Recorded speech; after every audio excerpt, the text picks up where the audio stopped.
जय हिंद। स्वागत है आपका गुप्ता यूट्यूब चैनल पे। आज की क्लास में हम देखेंगे इटली का एकीकरण से संबंधित महत्वपूर्ण तथ्यों को। एकीकरण के पूर्व इटली का भौगोलिक अभिव्यक्ति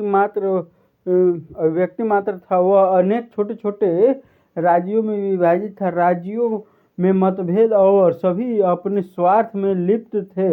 एकीकरण के मार्ग में अनेक बाधाएं थी, लेकिन इटली के कुछ प्रगतिवादी लोगों ने एकता की दिशा में कदम उठाया। इटली के एकीकरण में आर्थिक तत्वों की भूमिका महत्वपूर्ण थी। इटली के एकीकरण में सबसे अधिक योगदान रेलवे के विकास था।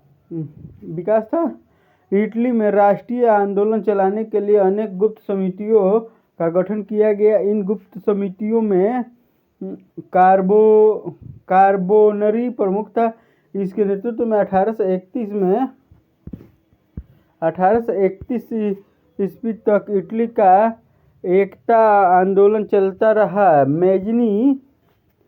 मैजनी को इटली के राष्ट्रीय आंदोलन का पैगंबर कहा जाता था। उसने युवा इटली नामक संस्था की स्थापना की। इसके सदस्यों ने मजदूरों और गांवों तथा नगरों के लोगों के बीच चेतना फैलाई। 1848 ईस्वी की क्रांति का प्रभाव भी इटली पर पड़ा था। काबूर और गैरिबाल्डी ने भी इटली के राष्ट्रीय एकीकरण में महत्वपूर्ण भूमिका निभाई।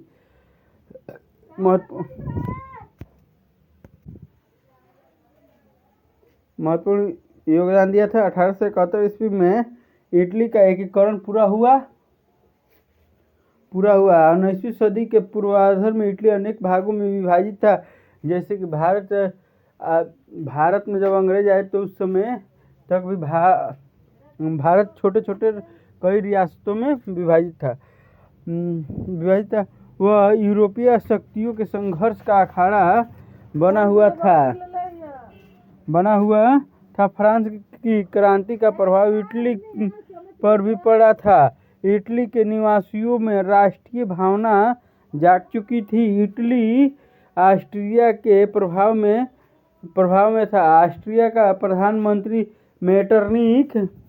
मेटरनिख और पोप शक्तिशाली राज्य इटली के मोड़ लिया।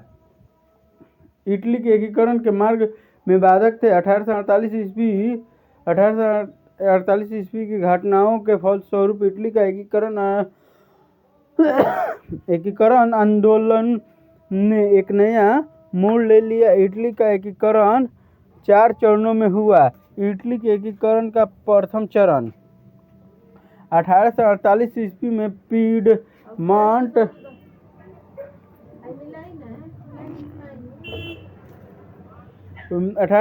ईस्वी के बाद पीडमॉन्ट सार्डिनिया का राज्य इटली के एकीकरण आंदोलन से संबंधित गतिविधियों का केंद्र बन गया।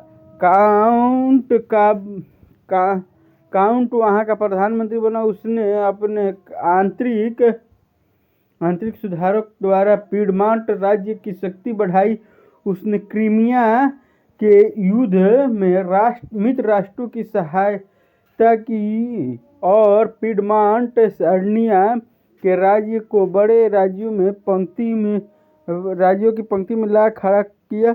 मित्र राष्ट्रों ने काबूर को एकीकरण का आंदोलन में मदद देने का आश्वासन दिया। काबूर और नेपोलियन तृतीय के बीच पलाम्बियर्स की संधि हुई। काबूर ने ऑस्ट्रिया के विरुद्ध युद्ध की घोषणा कर दी। ऑस्ट्रिया युद्ध में पराजित हुआ। लोम्बार्डी को पीडमाउंट सार्डिनिया राज्य में मिला लिया गया। इटली के एकीकरण का द्वितीय चरण। जिस समय ऑस्ट्रिया के विरुद्ध पीडमॉन्ट सार्डिनिया सेना लड़ रही थी, उस समय मध्य इटली की जनता ने विरोध कर दिया। पार्मा, मेडेना और टस्कनी के शासकों को देश छोड़कर भागना पड़ा। इन राज्यों को जनमत संग्रह द्वारा सरणी में मिला लिया गया। इटली के एकीकरण का तृतीय चरण। इटली के एकीकरण का तृतीय चरण इटली के एकीकरण के तृतीय चरण में गैरिबाल्डी के नाम लिया जाता है। 1860 ईस्वी में उसने सिसिली और नेपल्स पर अधिकार कर लिया। विक्टर एमेनुअल ने पोप के राज्य के 2 भागों पर अधिकार कर लिया। गैरिबाल्डी ने उसका विरोध नहीं किया। नेपल्स का शासन भी उसे सौंप दिया गया। वहां की जनता ने भी बहुमत से इटली के राज्य में शामिल होने की इच्छा प्रकट की।